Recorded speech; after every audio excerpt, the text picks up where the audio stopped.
पाकिस्तान विच मुमकिन एनर्जी बहरान दे खदशात दम तोड़न लग गए। LPG नाल भरे 2 बहरी जहाज कामयाबी नाल कराची पड़ गए। एक जहाज फोटको ऑयल टर्मिनल उते लंगर अंदाज हो गया। 55,101 मैट्रिक टन गैस मौजूद। कार्गो दी तरसील जारी। एक और जहाज कराची उतर गया। अहदे विच 43,930 मैट्रिक टन गैस दा जखीरा बाकी है। रूस जंग विच ईरान की मदद करे। अमरीकी सदर नूं शक पै गया। डोनाल्ड ट्रंप कहते हैं कि मुमकिन है प्यूटिन ईरान की थोड़ी बहुत मदद कर रहे होण। प्यूटिन शायद समझते हैं अमरीका यूक्रेन की मदद कर रहा है। ट्रंप ने ईरान नूं फिर धमकी देंदे आख्या अगले हफ्ते ईरान नूं बड़ा सख्त निशाना बनाया जाएगा। ईरान के खिलाफ कार्रवाइयां होर शिदत अख्तियार करनगियां। ईरान जंग उदों खत्म होएगी जदों मैनू ठीक लगेगा। G7 मुल्कां दा अमरीकी सदर डोनाल्ड ट्रंप तो ईरानी जंग फौरी खत्म करन दा मुतालबा। आबनाए हरमस विच छेती महफूज बनाने उत्ते जोर। आबनाए हरमस दी बंदिश उत्ते यूरोपी मुल्क मुज़ाकरात उत्ते मजबूर। बरतानवी जरीदे ने दावा किया फ्रांस इटली आबनाए हरमस तो महफूज गुजरगाह लई ईरान नाल मुज़ाकरात कर रहे ने। अतालवी हुकाम ने किसी भी किस्म के मुज़ाकरात की तरदीद कर दी। ईरान ने तुर्की के जहाज नूं अपने हरमस तो लंघन की इजाजत दे दी। यौमल कुदस उत्ते ईरानी क़यादत दी अमरीका इसराइल नूं ललकार। ईरान दी लीडर सब ने पूरा ईरान सड़कों ते निकलाया। ईरानी सदर ते वजीर खारजा अब्बास अरागची ने भी रैलियां विच शिरकत की थी। सदर ने अपने विचकार पा के ईरानी अवाम दा जज्बा दीदनी। रैलियां विच मौजूद अवाम सेल्फियां बनांदे रहे। किसी ने मत्था चूमे ते किसी ने अदब दे नाल हत्थां नूं बोसा दिता।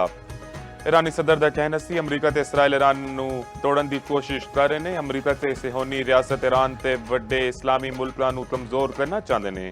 तेहरान विच इनकलाब स्क्वेयर उत्ते अल कुदस रैली विच धमाका। बंबारी दे दौरान बेखौफ शहरी नारे तकबीर बुलंद करते रहे। अली लारजानी ने आख्या रैली उत्ते हमला इसराइल की कमजोरी नूं जाहिर करदा है।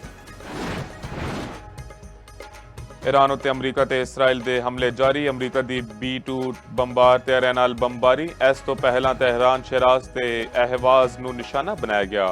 इसराइल दा 24 घंटे के दौरान 200 तो वध अहदाफ नूं निशाना बनाने का दावा। लड़ाका तैयारियां ने वड्डे पैमाने उत्ते भी हमले किए। ईरानी फौजी तनसीबात पैदावार ते जखीरा करने वालियां थावां नूं निशाना बनाया गया।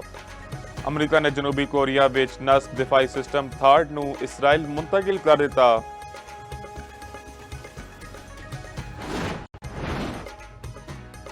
ईरान दी इसराइल उत्ते मिसाइलां दी बारिश। ऑपरेशन वादे साफोर दी 45वीं लहर लब्बैक या खामनाई दे उनवान नाल ताज़ा हमलियां दी वीडियो जारी। तल अबीब दे वस्त ते अमरीकी अड्डियां ते मिसाइल ते ड्रोन्स हमले।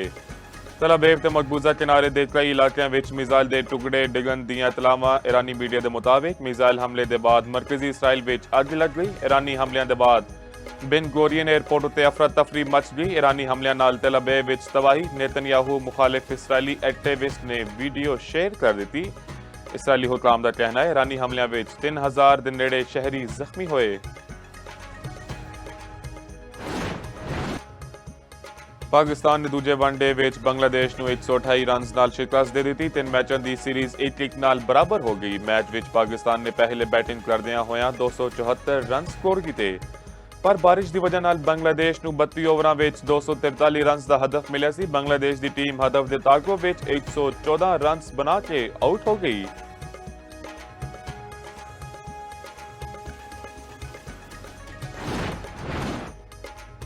खैबर पख्तूनख्वा दे बेशतर इजलाह विच अज तो 16 मार्च तई बारिश की पेशन गोई। बालाई इजलाह विच बारिश ते पहाड़ां उत्ते बर्फबारी के इम्कान। कोहिस्तान ते शांगला सने कई इलाकों विच लैंडस्लाइडिंग का खदशा। मानसेरा एबटाबाद ते हरीपुर विच तेज हवावां नाल बारिश का इम्कान। सवाबी मरदान 4 सदा ते पेशावर विच अर्बन फ्लडिंग का खदशा। DI खान ते वजीरिस्तान विच नदी नालियां विच तोगयानी का इम्कान।